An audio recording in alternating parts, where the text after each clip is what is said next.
Hi, fellow learners. After finishing our molecular biology series, we are back with our biotechnology videos, which are a part of your NCERT 12th Standard Biology textbook. And in these videos, we are going to understand everything about this topic, its definition, principles, tools, processes, and applications. We will cover these topics in alignment with the NCERT textbook sequence. So, let's start. When your mother makes curd at home, she is using bacteria to ferment milk. When a diabetic patient gets insulin injections, it comes from genetically engineered or genetically modified bacteria. When farmers grow BT cotton that resists pests, that is engineered biotechnology. All of these are biotechnology. But here is the modern twist. Biotechnology today isn't just accidental fermentation, it is deliberate genetic engineering on a massive scale.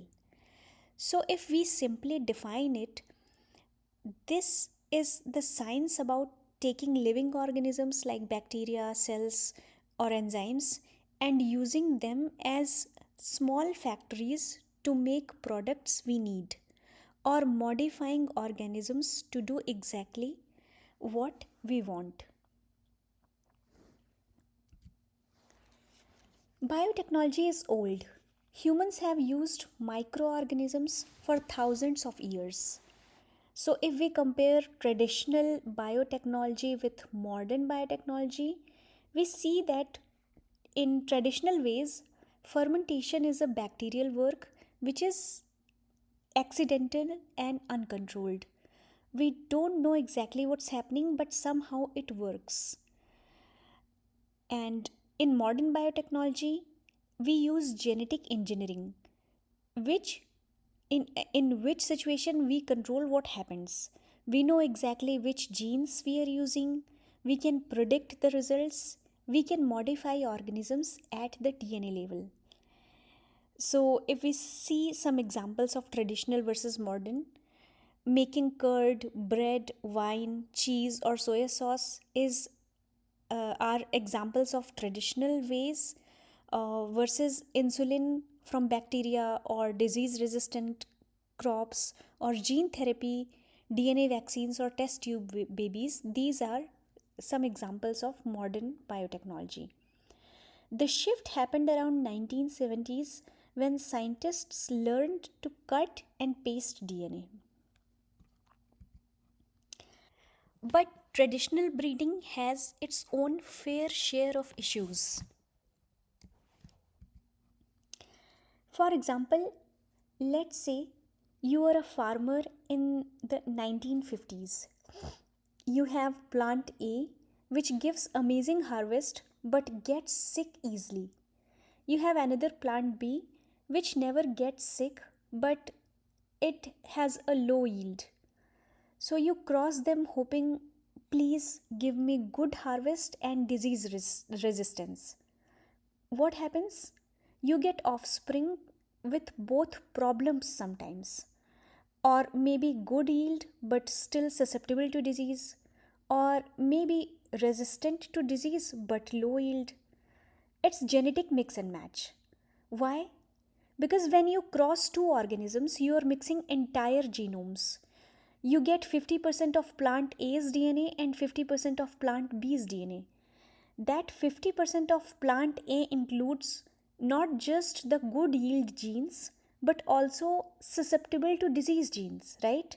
That means 50% of plant A includes not just the good genes but bad genes as well. It's like getting a used car where the seller promises a reliable engine but doesn't mention that the car also comes with a broken air conditioner. This is the problem that genetic engineering solves. In 1972, two scientists, Stanley Cohen and Herbert Boyer, did something that sounds simple but changed everything. They took a gene from one organism and a plasmid from another organism. cut the gene out precisely, pasted it into the plasmid, and put it back into the bacteria. Result? The bacteria now carried a foreign gene.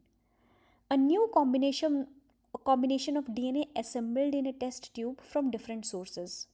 This was called recombinant DNA.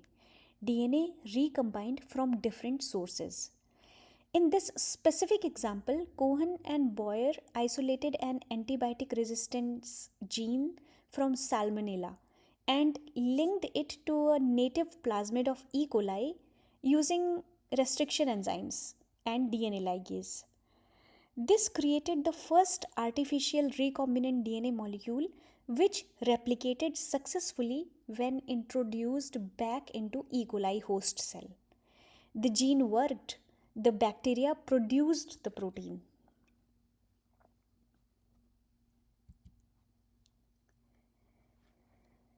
Modern biotechnology rests on two superpowers. First is genetic engineering, and second is bioprocess engineering. Genetic engineering is the art of DNA rewriting. You take genetic code and edit it, add genes, remove genes, modify genes. It's like having Microsoft Word for DNA. Bioprocess engineering starts when you engineer an organism and you need to grow millions of cells to make a real product. This requires industrial engineering, massive bioreactors, sterile conditions, perfect temperature and pH. It's like a production factory for bacteria where everything is controlled. So, for example, a diabetic patient needs insulin. We cannot harvest insulin from people, it won't be enough. So, we use genetic engineering to give bacteria the human insulin gene. Now, we use bioprocess engineering to grow billions of these bacteria in industrial bioreactors. So, each bacteria is a small factory making human insulin, and the result?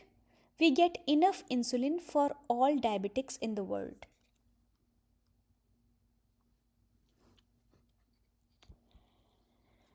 Genetic engineering is a three-step dance.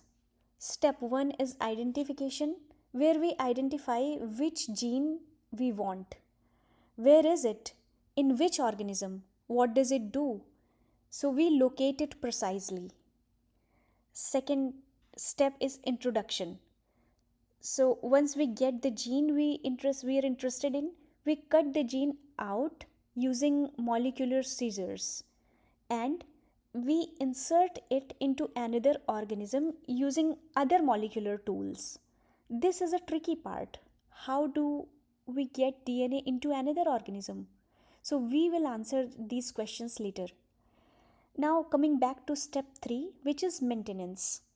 The new gene needs to integrate into the host genome, not floating around as foreign DNA, but integrated as a part of the chromosome. So when cell divides, the new gene copies itself, passes to the offspring and becomes permanent.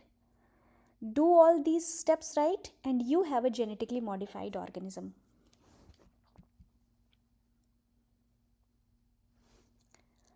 Here is the crucial insight that makes genetic engineering work. DNA doesn't survive by floating around in a cell. It needs to be a part of a chromosome to replicate. As you can see here in the image, the fate of two DNAs in bacteria. First is free floating DNA and second is the DNA which is integrated successfully into a plasmid.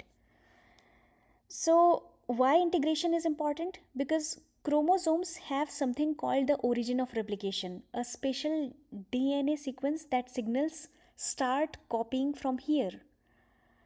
Think of a chromosome like a train on a track. If your new gene is on the train, that means it is integrated into chromosome. When the train moves along the track making copies, your gene copies too. But if your new gene is just sitting in the station, when the train leaves, the gene gets left behind. You cannot separate them. They come as a package. So, if you see in the image, the consequences are free floating DNA will be temporary. It gets lost when the cell divides, not inherited by daughter cells. On the other hand, integrated DNA is permanent. It copies with chromosomes and inherited by all daughter cells forever.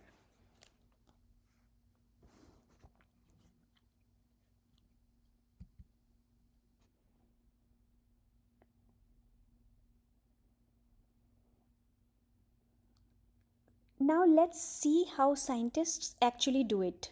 It's time for our drawing session.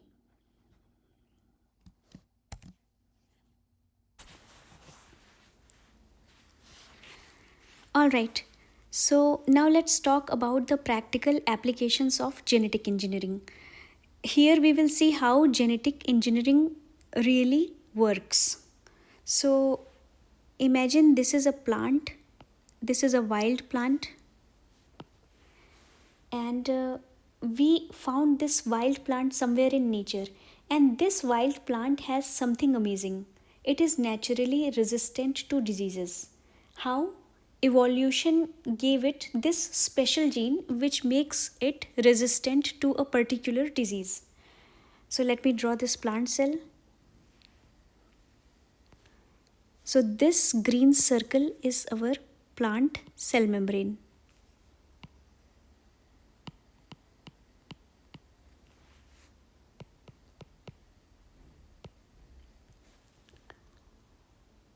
So this circle is the entire plant cell, and everything we need is inside this. Now inside this cell, we need to show where the genes are stored. So here I am drawing another small circle, which is the nucleus of our cell. So this is the nucleus.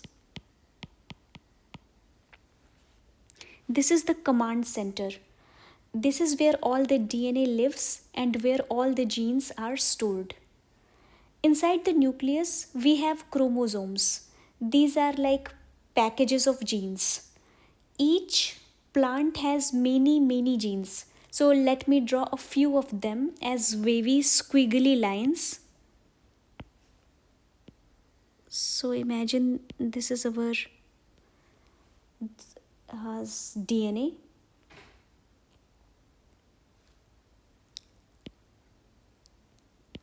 This is our twisted, tangled DNA. Each squiggle has hundreds of genes in it. And here is the key part. Among all these genes, there is one special gene. And the one that makes this plant disease resistant. So this special gene, I am using red color for this special gene. This is our desired gene, and this is what we are interested in. This is what we want. This is the superpower of this wild plant. When a disease tries to attack, this gene produces proteins that fight back, and this wild plant survives due to proteins produced by this red gene. So we are going to take out this gene and give it to another plant. Now that we have located the desired gene, the next step is to isolate or extract this gene from the original plant and give it to a new or target plant.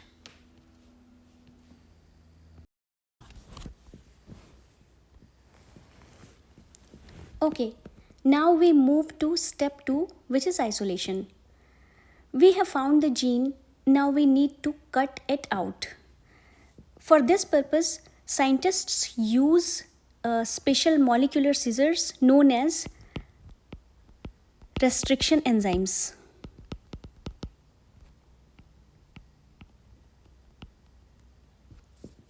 These restriction enzymes have the power to cut the DNA in specific places, or specific sites known as recognition sites.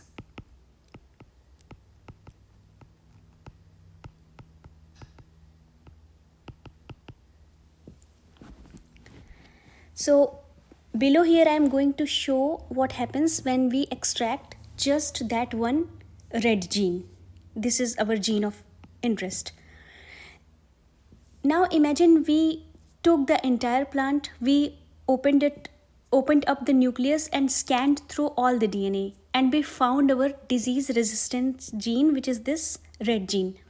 Now using our molecular Caesar or restriction endonuclease restriction enzyme,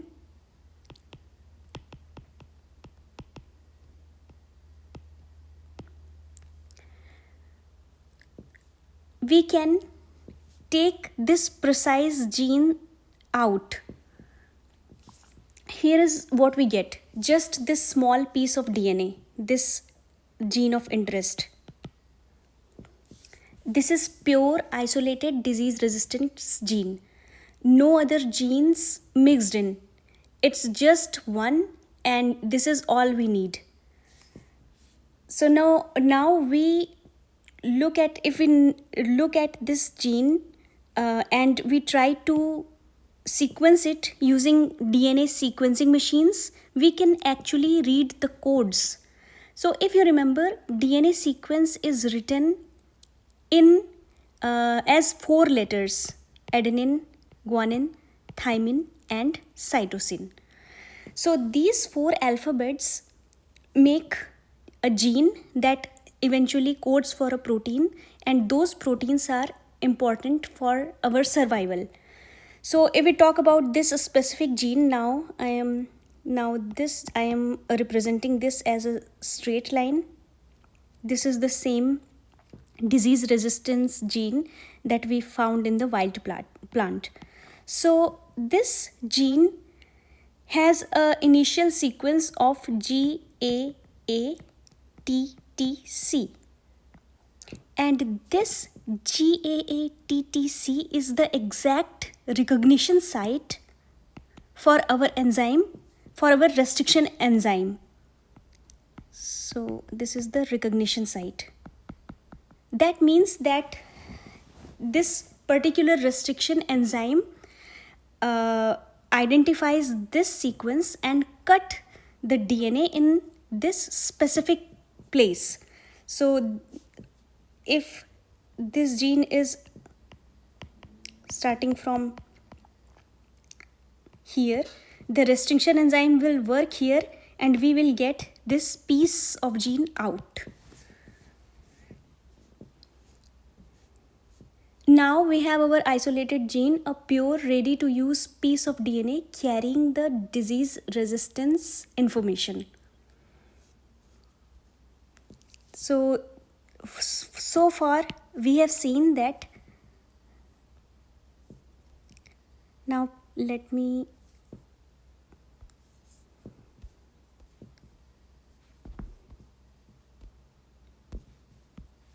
rewrite it.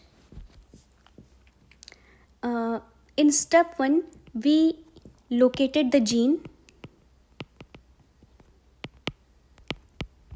in our wild plant. Then in step 2, we cut it with restriction enzymes.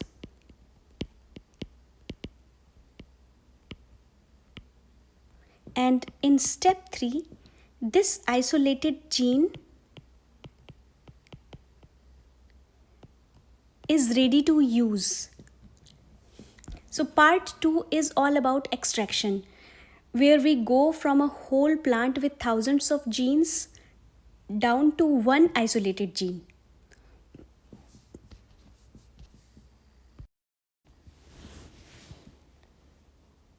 Now that we have this amazing disease resistance gene isolated and ready, who needs it?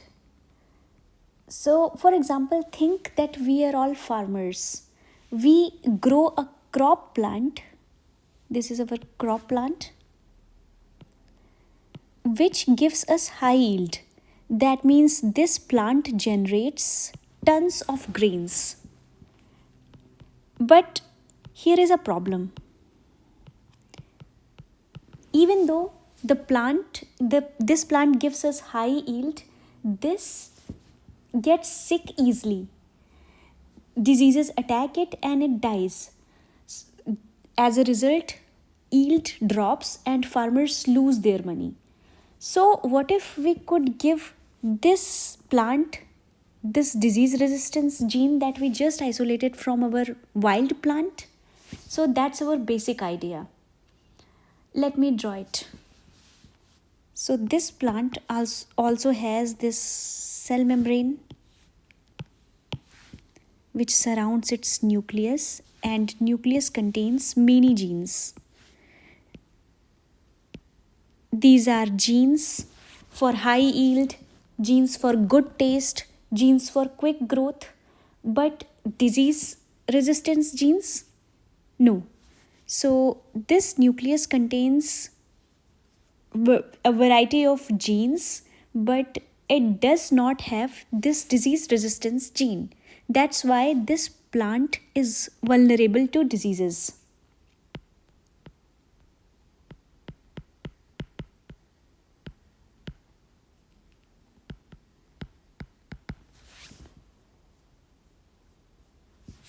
Let me label this.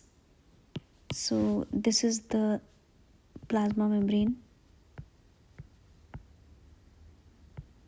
or cell membrane of this target plant. This is the nucleus containing all kind of genes except disease resistance gene.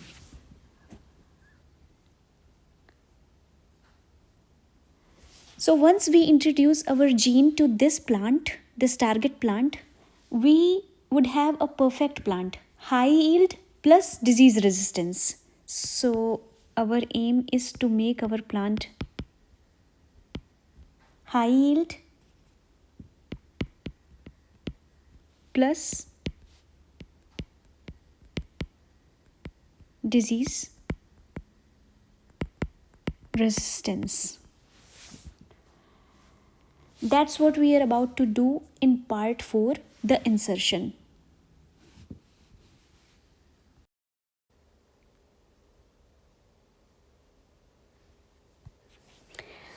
Alright, so now our gene is isolated and ready. Now it needs to get into the target plant. This is our target plant and this is our target cell. So how do we insert it inside our target cell? Because DNA is huge and cell membranes don't just let big molecules in. So scientists have developed methods to help it get through. So for example, the first method or method 1 is using a vector or plasmid. Plasmids are circular DNA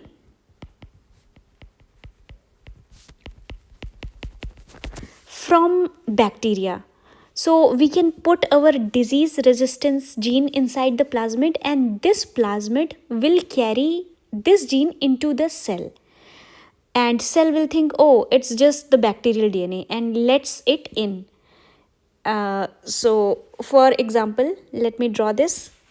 If this yellow circle is our plasmid and we put this gene here, it will look something like this. And then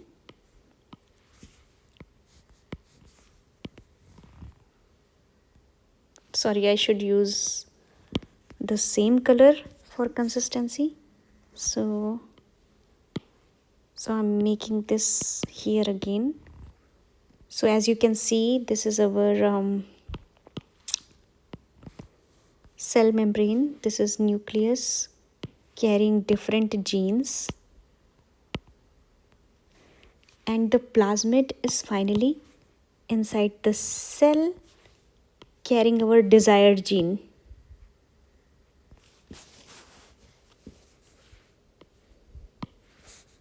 So I will just label this plasmid with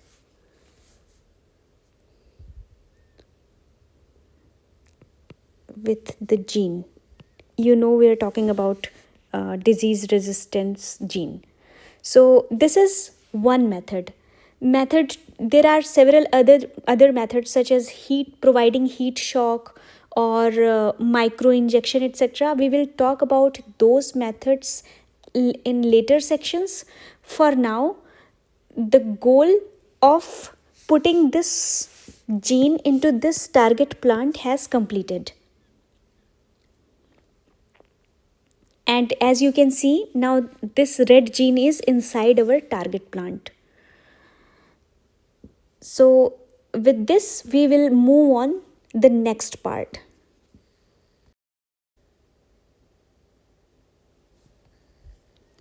Now comes the most important step of the whole process. Now that our gene is inside the plant cell, it is still not integrated into the genome of the cell. So in our last part, we saw that this plasmid is carrying our gene, and here is our cell having a nucleus and genes. And when this plasmid goes inside the cell, it looks something like this. So now this is our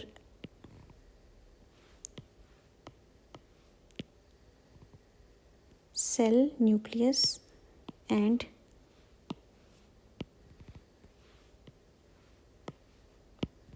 plasmid containing the desired gene.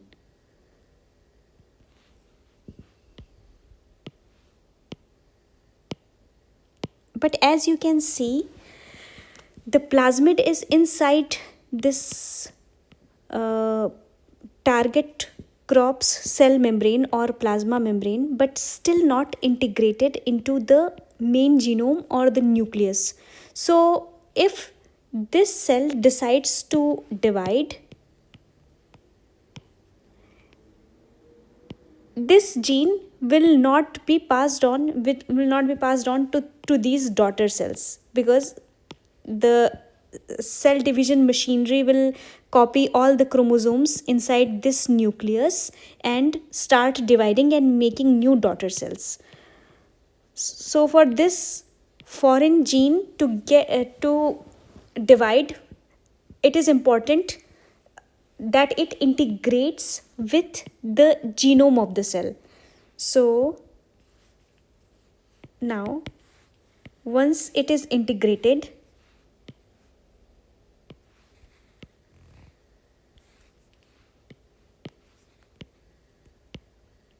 this is what happens after a successful integration.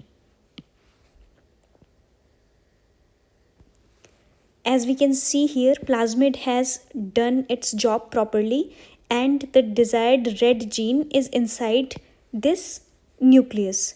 So now whenever this cell decides to divide,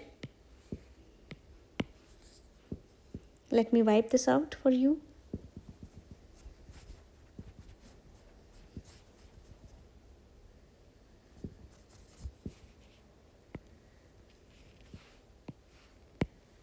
So whenever this cell decides to divide, this red gene will also be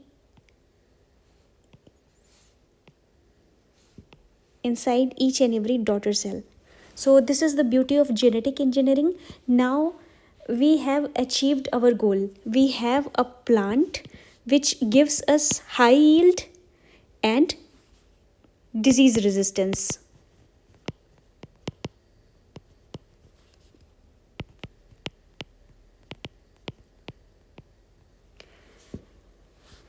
So this is the genetic engineering for you. We combine two plants' best traits into one superior organism. Now the gene is integrated, permanent, and inherited.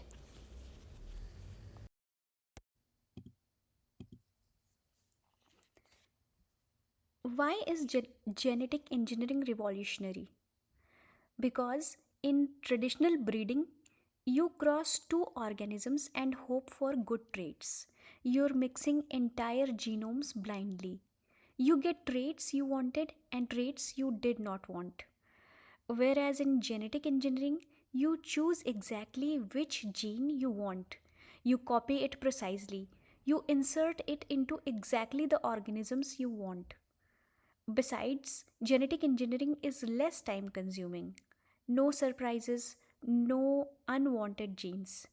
This precision is why genetic engineering changed agriculture, medicine, and science forever.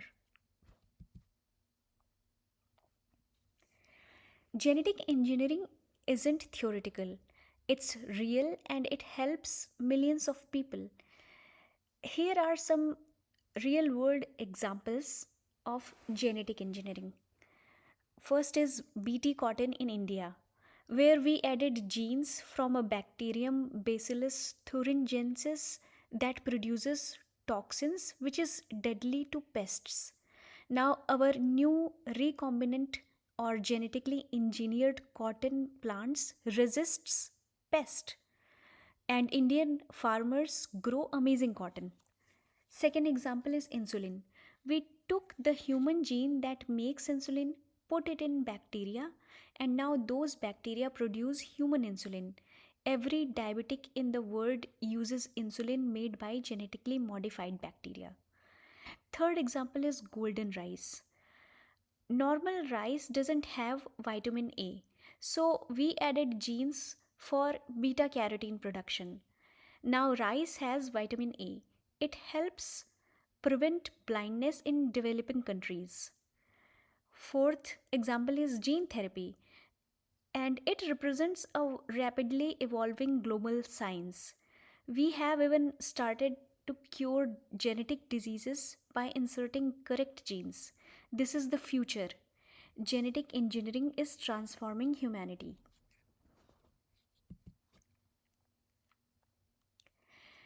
These are the neat must know facts that you should keep in mind.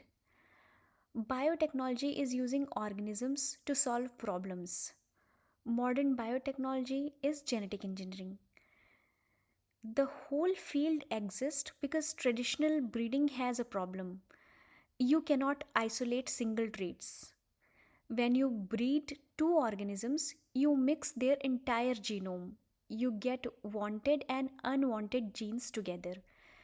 So, genetic engineering solves this by isolating the exact gene you want and inserting it into another organism. Cohen and Boyer did this in 1972, and that was the birth of modern biotechnology.